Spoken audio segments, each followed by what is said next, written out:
Hello and welcome to Stampscaping 101. This is going to be a little follow-up to a private lesson that I gave on Monday, where we covered the use of both the holographic cardstock type of surface and also the printable vinyl type of surface. These types of materials can come in very similar looking types of I don't know, patterns and surfaces, but they can work very differently from one another.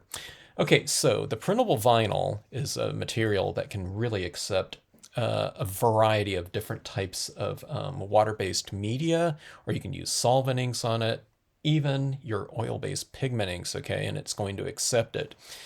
Now, the holographic or just foil cardstocks are very different. Um, they don't have a surface that's designed to be accepting of really very much media at all. You can use your solvent inks such as a StazOn, and it will adhere to this type of surface. But when you start getting into your water-based media, like your dyes, pigment inks, oil-based pigment inks, etc., they typically won't dry on this type of surface. You might be able to do some types of alcohol ink types of applications on here. But you know, you just got to test it out because each one of these surfaces is a little bit different from one another. So again, these are your kind of your foil card stocks, okay? They come in a variety of different types of, I don't know, I guess surface qualities and whatnot. These two here are the very inexpensive Recollection foils sold at places like Michael's. And this one is a very old chrome coat version, much, you know, a very holographic cardstock, very dynamic and sealed, which is very similar to types of surfaces such as, oh, I don't know, some of the more dynamic holographics and pattern cardstocks that are available out there. They're super dynamic and really fun to utilize because they can give you such a super dynamic surface, but you just have to use media that's compatible with that, okay? So I've gone over this before, and if you're a follower of the channel, you will have seen all this before. But one of the things that I wanted to do for my student was I wanted to show them how to expand on their application range of values when utilizing your Brilliance inks, okay?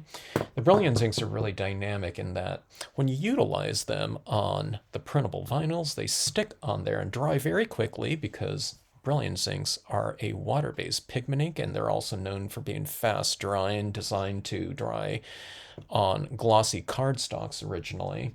But they're really super dynamic on something like a printable vinyl because they adhere to it, but they also accept different types of media. So we did our maple leaf kind of I don't know, whatever you call this, a stencil card, you know, with the imagery on the interior there, and I showed them how to do that. And their project came out fantastic, as well as their holographic cardstock piece.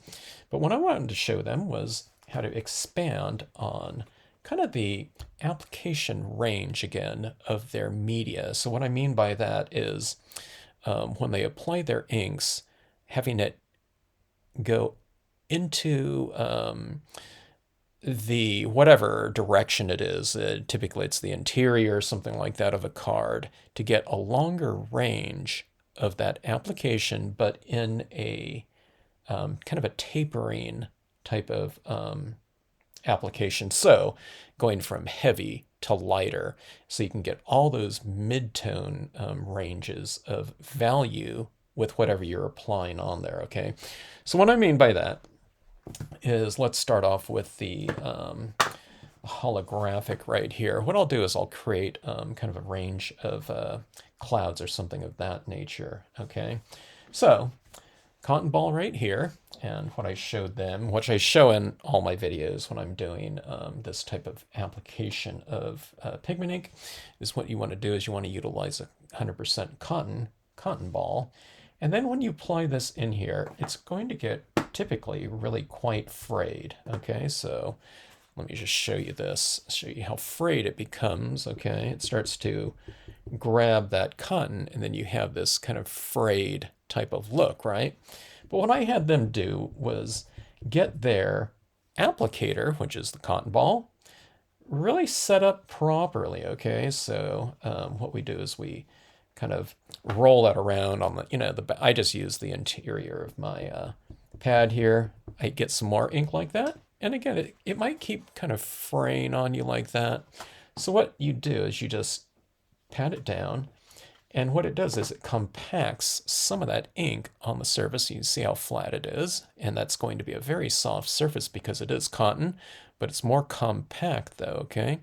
So you want to get a little bit of ink on the surface, but also a little bit into the interior so that you have a more compact and flat applicator, but you also have enough to apply down there, okay? So if it's only on the surface, we're not going to get very much mileage out of the application of it, right? So we want a little bit more kind of built up into our cotton ball. So it's kind of getting your, applicator kind of set up, in its ideal state for this type of application. Okay, so on this type of surface that's very accepting of media, this is the printable vinyl, okay? Printable being kind of the key word here. And when we're applying it down onto our card, let's do a ripped paper towel, kind of a cloud stencil here, okay? And I taught them how to tear their clouds. They know how to do that already, but just going for a little bit more of a billowy look like this. So tearing accordingly, getting whatever shape you want. I like this use of the paper towel too because it gives you a real, kind of a natural and organic looking cloud. You never get the same two clouds, card twice unless you're, amazing at, doing a very uniform tear. Mine come out different every time, which is kind of fun. Okay, but here we are. We're applying this down like this, okay? And we're going about halfway onto the paper towel and halfway on the card, okay? And that's where I start. All right. Now, what we have is something like this right here, okay? And that's what my student had. They applied a little bit down here, but what I'm going to have them do, kind of going forward, and I told them I was going to do this video for them, but what we do is we're going to expand on this cloud. See, like on this one right here, we go down farther down that way. So what you do is we stayed right around here, and we were about halfway onto the card and halfway off, okay? Meaning I'm on the paper towel about midway like that. You can see how I'm kind of tapping right there. See, here's the rest of it. So it's going like that, okay? But you get this kind of this outline of this cloud like so. All right, so see, there's not a big range of tones down now, and you have a pretty thick application of it right there. But right here, it kind of goes abrupt like that. And I think that looks fine too, but we'll expound on that, okay? And let's see, let's build this up a little bit more. Let's come over here and let's go for another one like this, and I'll show you what I do. Now on this one right here, maybe I apply a little bit less, a little bit more, whatever you want to do. We can vary it from the previous kind of layer, I guess you can say. But on something like this too, what I like to do is I'd like to give, one of them a little bit more of a heavier kind of application and one a little bit lighter. It doesn't matter where you put it, okay? So see this one right here, it's kind of diffused. This one's a little bit more crisp. Well, what you do is you take this paper, not paper towel, but the cotton ball, and now you're applying it kind of where you applied it with the mask, okay? But you're taking this off, and so you're applying a little bit above that stencil perimeter there, or outline, and you're going a little bit above, like so, okay? And see that diffusion right there. It's hard to see on this holographic, I know, but see that right there? So you can see where my line was, but see how that goes above? And then I'm going below as well. Okay, now when I go below, I'm kind of watching what I'm doing. I'm kind of getting a little bit, I don't know. Someone mentioned dizzy. I don't know. I guess that's a good word for it. When you look at these holographics, all that light is kind of glaring back in your face too. So it's kind of interesting to work with. But here's what I'm doing right here. Okay, let's go down here. And I'm kind of staying here, but then occasionally I'm going down here. Okay, and that's how I'm getting that nice kind of transition. But you can see right here how I have more tone laid down in here, more of that white. But look how kind of soft and billowy that's starting to look as opposed to just that outline. Maybe you have the outline, more of like just a line in some areas, and some of it you get filled in. So, I mean, you can do all kinds of things. There's all kinds of things you can do with clouds, okay? Now let me show you something here. I am going to go down below this little ridge right here on that cloud. And I'll unify it down here with this bottom one slightly. So how much do you do? Well, you just have to keep looking at it and, gauging how much ink you should apply, because it just depends on how much ink you've applied down here. I don't want these to completely merge with one another, okay? But you see that different layering in there? And then what I'll come in this area down here, and I'll go a little bit above and below this one as well. So you can see up here where it's a little bit more opaque, there's more of a block out of this holographic patterning in the background. Doesn't have to be holographic, just any kind of foil, okay? Could be blue skies or something like that. But you can see where it's a little bit more dense, it's blocking out more of that color, the holographic color, and then you can see where down here, it's a little bit, I don't know if I'd use the word sparing, applied sparingly. I mean, there's still a decent amount, but it's translucent, so it's going from thick to thinner like that, okay? All right, now let's go down and let's carry this one down as well. And we'll get that nice amount of a transitioning application going from thick to thin, and thus lighter to darker down here, because we're using white, okay? You can do the same type of thing, not necessarily to make clouds if you're doing it in black, but again, it's kind of going for that nice transition, and that's how this is working right here too. We're going from white from the interior or exterior to the interior of this scene right here, and then here's the black transitioning from a little bit more to less in here, so it's the black over the white here. All right, but it's all to do with the utilization of various amounts of ink on our applicator and being applied to whatever surface you're doing. Now, this isn't only for, your foils or something like that. I often have things like little effects like fog or something like that, in front of, coming off a lake or something like that. And that's just on regular cardstock. So I'm transitioning like this around the base of the lake, and then I'm going up a little bit and having it kind of taper off naturally, okay? And when I say naturally, it's, I guess, more kind of harmoniously. You kind of go a little bit more, and then you taper it off like that. Use a little bit of a lighter touch. And then you have that type of look. So you have this nice kind of billowy surface down here. On the holographic, it's really super dynamic like that, but that's what it looks like right there. Okay, but see that? All those different kind of billowy, kind of, I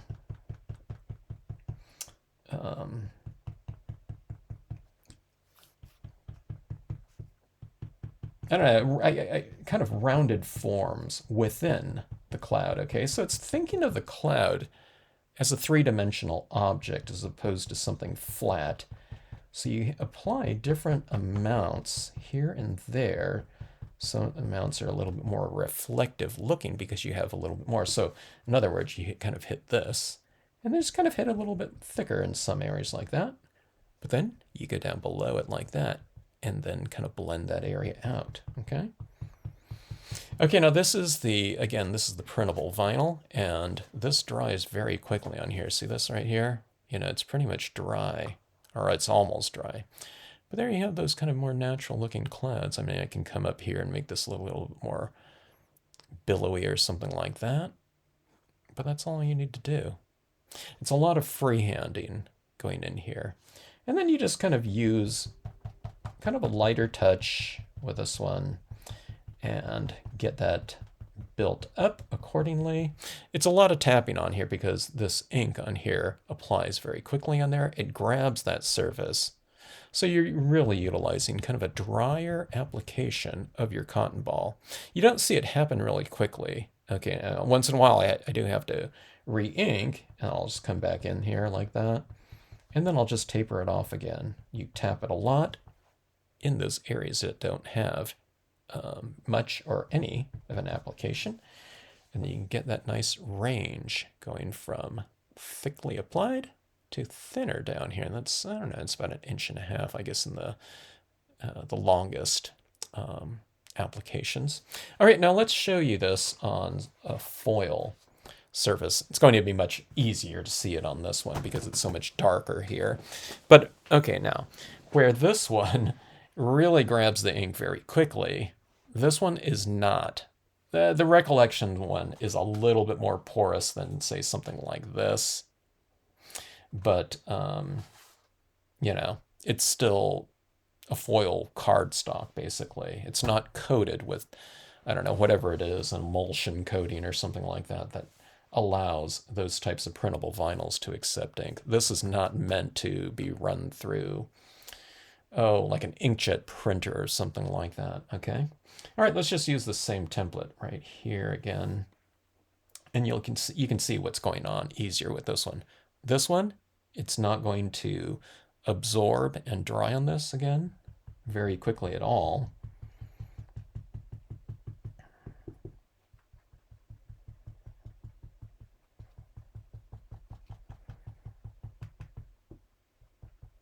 With this one, with the foil cardstocks, if you keep tapping in a certain area, you're almost going to be removing some, you know, some of that white ink.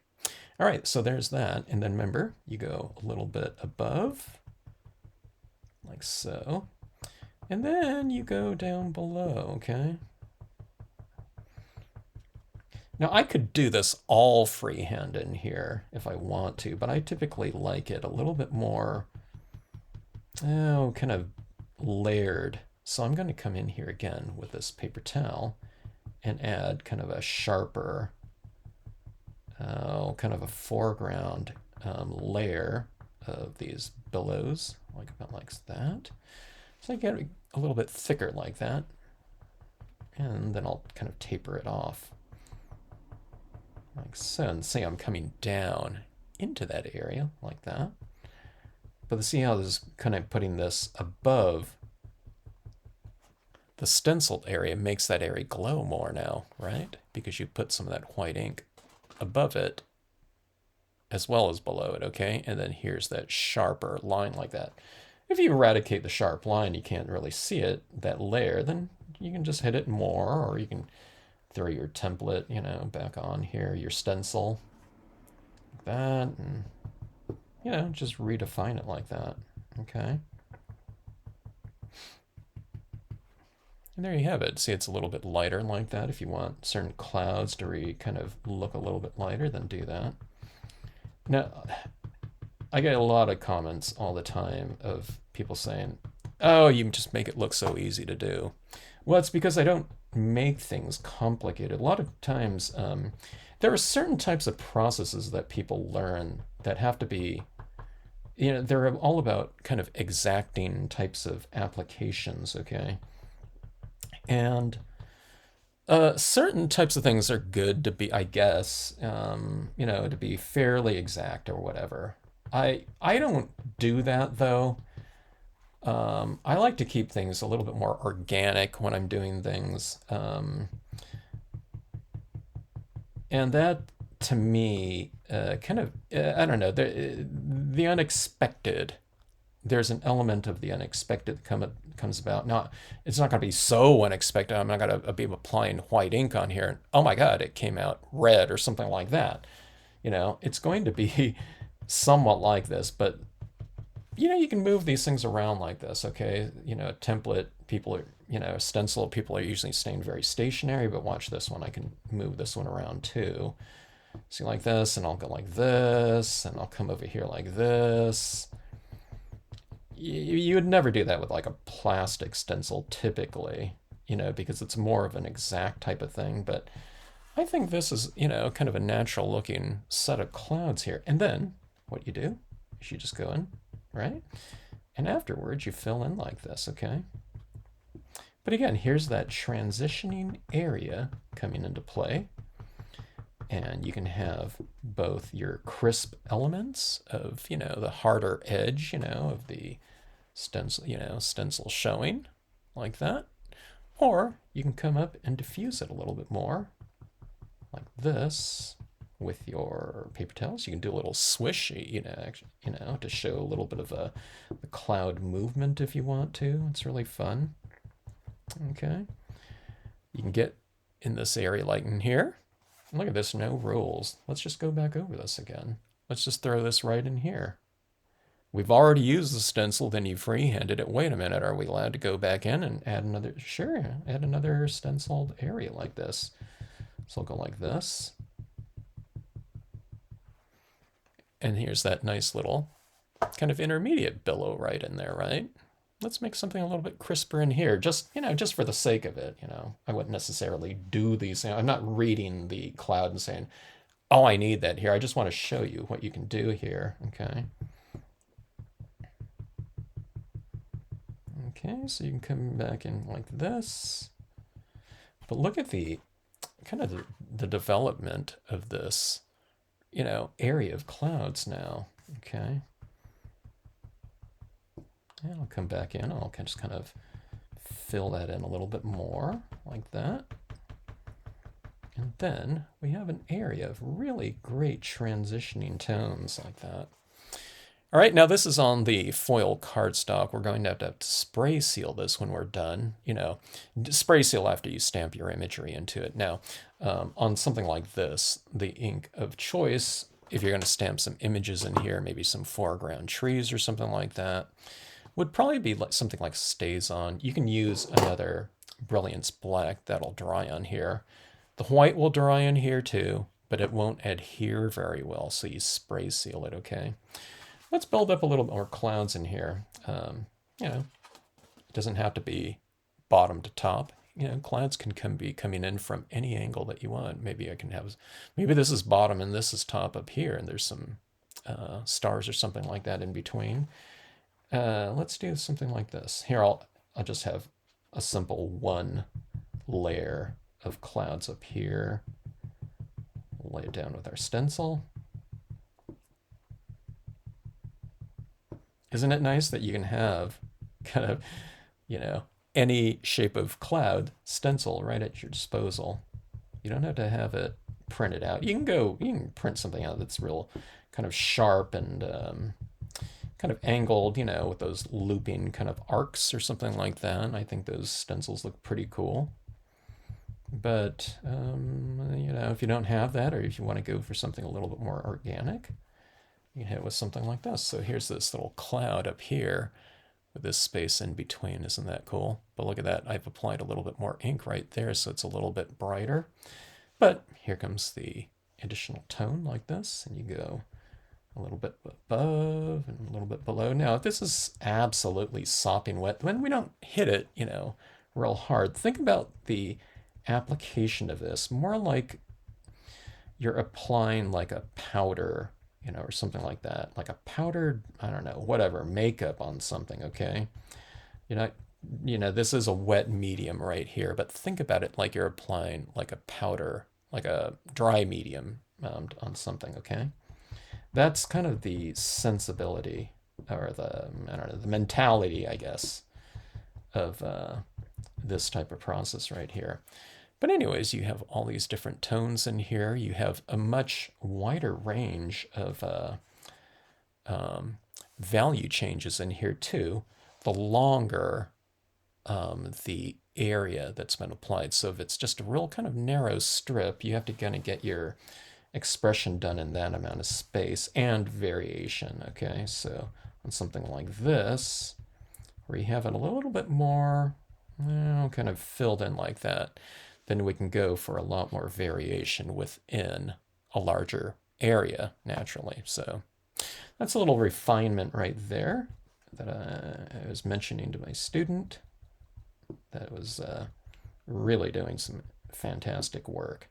But I've said, all right, they have everything down, but here's like the little refinement tweak that will really kind of expand on, I don't know, their potential kind of visual range within that space like that.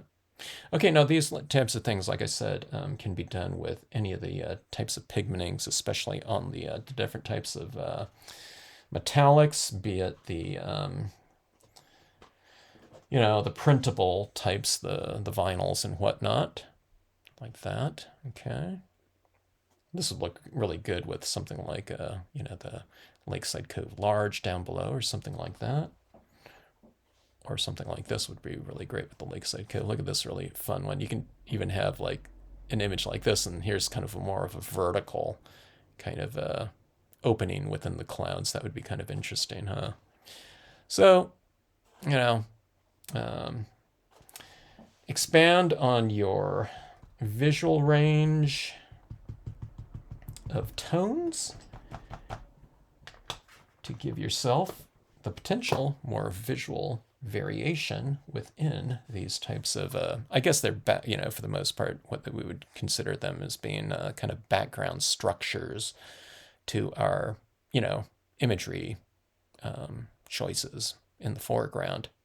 Doesn't always have to be. You can have something like this, and you can have a little, I don't know, whatever, spaceship or UFO in there, and that would be the background. This would be the foreground. But I don't know. I guess with most types of imagery, your skies are going to be, somewhat of the background imagery. Stars or something like that. So I guess in theory are, more, distant than that, like these little dots like that. But for the most part, we're talking about, foreground, background right there. And having that little bit of extended range like this with these clouds like down here, going down in this area, gives us more room to show our darker imagery right over the top of it, because it extends down here like that. This black against that kind of that dark blue holographic like that wouldn't show up as much. So that's where we get those range of tones being applied behind the imagery like so. Okay, so anyways, that is my little lesson on that. Thought I would do this video because, I don't know, I don't think I've talked about this aspect of adding these tones down here, and I thought it would be a perfect opportunity to do that. So anyways, I hope this video comes in handy for you if you, like the looks of some of these types of techniques on these types of surfaces. And if you do, I really recommend kind of investigating that and trying it out. You can always take a class with me, a live class if need be, but I have a lot of different lessons up on this channel. And again, it's using the Brilliance inks for a lot of different types of tonal ranges on these types of metallic surfaces. The most recent ones, kind of playing around with a Sweet Poppy stencil like this and applying those tones down there like so. Going back in with things like the colored pencils and paint pens and whatnot. But I don't know, these metallics can really give us, I don't know, it opens the doors up for some really dynamic surfaces that were, I think, traditionally not utilized to be stamped on directly. But now, I guess we could have always done it, but I don't like it's largely been kind of unexplored. Brilliance white stays on black, or Brilliance white and Brilliance black too, are good to use. And I don't know, these two types of things can be used on other types of surfaces too. They're not just for metallics or something like that. So why not, you know, I don't know, investigate with, you know, for the most part, everyone has some kind of stays on, you know, solvent ink. So it's just picking up a Brilliance pad like that. I'd always recommend the re-inker with it as well, just because you go through quite a bit of ink when we're talking about that type of application area, you know, with a very thick media. So can't find these things too easy. They're on Amazon, sold other places, but Imagine Crafts is also the US distributor for those Sukaneko products. If you have any questions, drop me a note in the comments section. Thanks for watching. And again, hope you enjoyed this. And thanks, as always, for checking out videos on the Stampscapes channel.